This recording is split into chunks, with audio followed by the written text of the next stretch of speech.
Advance level cutting வீடியோவில் நிறைய பேர்த்தோட டவுட் வந்து பார்த்துட்டிங்கன்னா வேஸ்ட் ரவுண்டில் தான்.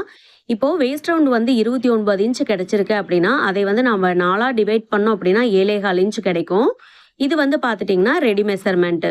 நெக்ஸ்ட் வந்து பார்த்துட்டிங்கன்னா ஒரு 1 இன்ச் வந்து பேக் டாட் பிடிக்கிறதுக்காக மார்க் பண்ணணும். இது வந்து பார்த்துட்டிங்கன்னா நம்ம டாட் பிடிக்கிறதுக்காக ஆட் பண்ணக்கூடிய மெஷர்மெண்ட். இது வந்து ஸ்டிச்சிங்கில் போட்டு கன்ஃபியூஸ் பண்ணிக்கிறீங்க. இப்போ டோட்டலாக 8.25 இன்ச் வந்து நம்ம கட்டிங்கில் வந்து மார்க் பண்ணுவோம்.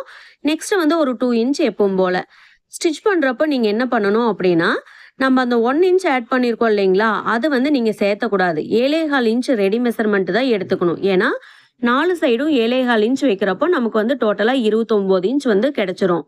டாட் பிடிக்கிறதுக்காக விட்ட மெஷர்மெண்ட் வந்து பார்த்துட்டிங்கன்னா நம்ம டாட் பிடிச்சதும் 7.25 இன்ச்சுக்கு வந்து ஈக்குவல் ஆகிடும். சரிங்களா? ஒவ்வொரு சைடும் மார்க் பண்ணுறப்ப வந்து பார்த்துட்டிங்கன்னா 7.25 இன்ச், அதாவது front side 7.25, back side 7.25 inch வச்சு ஸ்டிச் பண்ணிங்கன்னா கரெக்டாக இருக்கும்.